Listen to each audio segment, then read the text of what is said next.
damn it, yes! Oh my god. Alright, today we are talking about Spider-Man Into the Spider-Verse. And, this is gonna be awesome! For background, back when I was younger, I was a massive Spider-Man fan. Nowadays, I'm kind of but Spider-Man Into the Spider-Verse is the first Spider-Man movie in a very long time that I'm hyped to see. I can't wait to see it. And why, you ask? Well, it's giving me what I've been asking for as a Spider-Man fan for quite a long time. First, a Spider-Man movie that does not seem to be focused on Peter Parker. He's in the movie, but he's not the focus. It seems like the focus is Miles Morales, a different Spider-Man from the Ultimate Universe, if I'm not mistaken. And it's giving us more spider people, I guess. Well, I gotta show somebody the trailer later. But just, we're getting Spider-Gwen! Spider-Gwen! I am not a comic person, I will admit. I love Spider-Gwen's design, and from what I hear about, from the little I do know about her, I like what they're going with. She's like the... Spider-Gwen comes from a universe where Gwen Stacy was bitten by the spider instead of Peter, and Peter dies. And if I'm not mistaken, Peter becomes the Lizard. Either that or the Green Goblin. I honestly don't know. I know Peter becomes a villain in her universe. But I've seen her design. I also really like Gwenpool from the little I know about her. I don't read comics, but I can still be allowed to like these characters, right? Honestly, Gwen Stacy in general is one of my favorites in the Spider-Man mythos, I guess.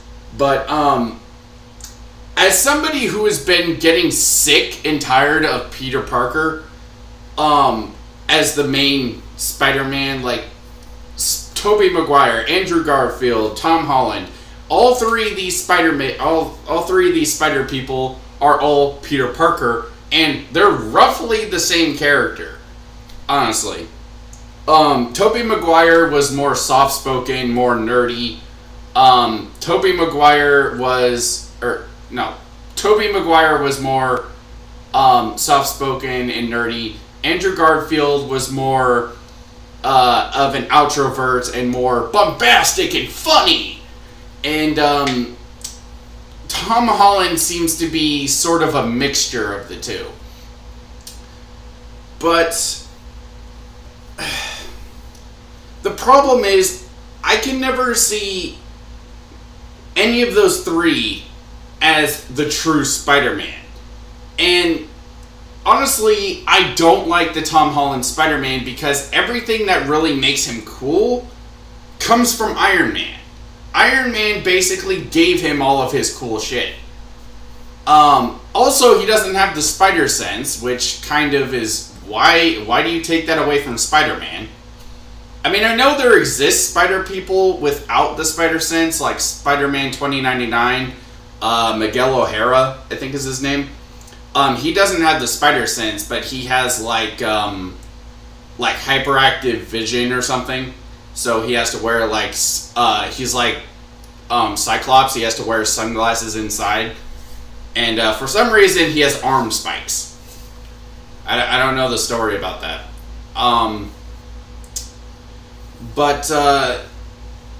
Yeah, so this movie, I should probably talk more about the movie instead of my knowledge on Spider-Man.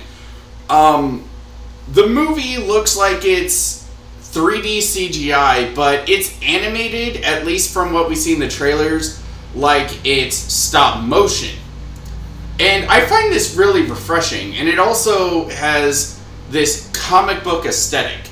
Like, in the trailers, we get to see, like, little text boxes comic book text boxes and stuff. And it looks amazing. Seriously, when Spider-Gwen shows up on scene, I was like, yeah! Woohoo! I was really fucking loud. Honestly, I'm kind of surprised I didn't get any noise complaints. We get to see Spider-Man, and Spider-Man is, Peter Parker is, he looks like a rundown bum adult. He looks like a superhero that has hit rock fucking bottom and is ready to train the next generation of Spider people. I say Spider people instead of Spider-Men because, like I said, Spider-Gwen is there, and it's not exactly accurate to call her a Spider-Man, now is it? Miles Morales also, from what we see in the trailer, looks to be a very likable character. His father is a cop who basically drives him to school, and aren't cops supposed to run red lights? Yes, but not this cop. As soon as he tries to go in there, he's like, tell your father you love him. He's like on the little intercom fucking thing on the cop car. It's like, I'm not going anywhere until you say you love me, son. It's just that's fucking great. From what we see of Miles, he seems very, very shy, very introvert, very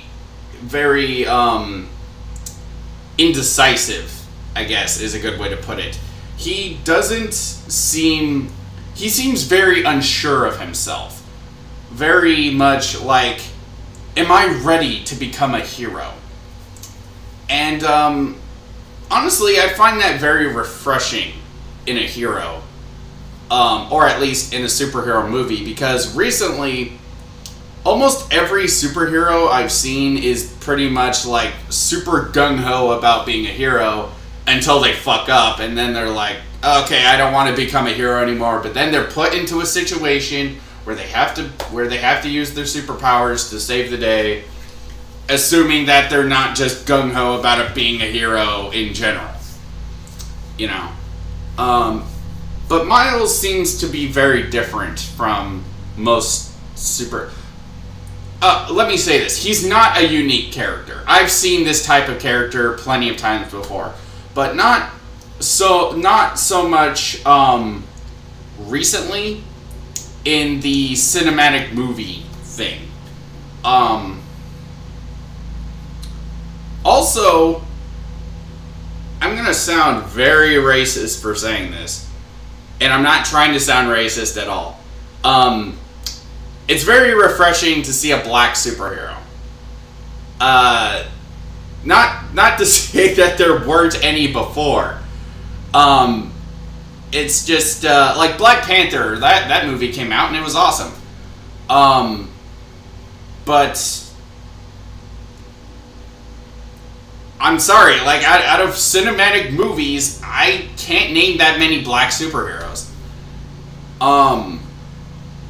Like that we have their own movie. Okay, let me just say that, because we got Falcon, we got Black Panther. Technically speaking, we have all of Wakanda. Let's see who else. Yeah, I can't name anymore. There's not a whole lot of black superheroes in cinema, you know, like actual superheroes. Like you got, I'm just digging a rut for myself at this point. It's just I can name a few black superheroes in fiction. Ow! I accidentally poked myself in the eye. I can name a few black superheroes in fiction. You know, it's just within cinematic movies that have gone to movie theaters. I can't name that many that are actually superheroes. I mean, like, there's Spawn and Blade, but I don't. Would you consider those superheroes? They're basically just demonic, monstrous douchebags that happen to be doing good. Like they're anti-heroes at best. You know, it's like, I don't consider them superheroes.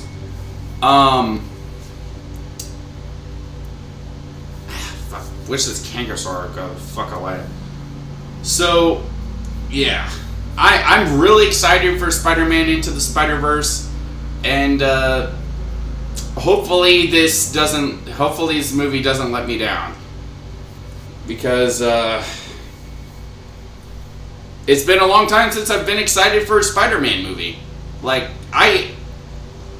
for example, when Spider-Man Homecoming came out, and by the way, sorry if you can hear that out there. Apparently some people are mowing the lawn right now. Like, when Spider-Man Homecoming came out, I had no fucking interest in that movie. Because that was the 5th fucking Spider-Man movie, and the 3rd incarnation of Spider-Man that I knew about at the time. Like, there was definitely more live-action Spider-Man before that, but cinematically, that was the 3rd version I knew about. And I had no fucking interest, even though he was in... Like, even when he showed up in Civil War, I'm like, he was in there for 20 minutes, he didn't really do anything. What exactly was the point in bringing him in there? In that movie? Just have a movie... Because that's one of my big issues with Homecoming, is that we have no idea where Peter is spatially. Like, where he is as a timeline. We have no fucking clue what happened in his past. You know, like, they never really talk about Uncle Ben. They never seem to Peter never acts like he just lost a family member. They never even bring up the with great power comes great responsibility thing in that movie. And, and most importantly, when Spider-Man is being a hero, he doesn't really seem like he's doing it out of responsibility. He seems like he's doing it to get the attention of the Avengers so he can join them, or just for the thrill of being a hero. You know, it doesn't really seem like he's doing this because he has a responsibility to do this as a powerful person. You know? That's my big issue with the Tom Holland Spider-Man, is that, you know. Even in Infinity War, he doesn't really seem like he's doing this for responsibility. Anyway, I'm rambling at this point. So, are you excited for Spider-Man Into the Spider-Verse? Let me know in the comment section down below. And I have to go to the bathroom.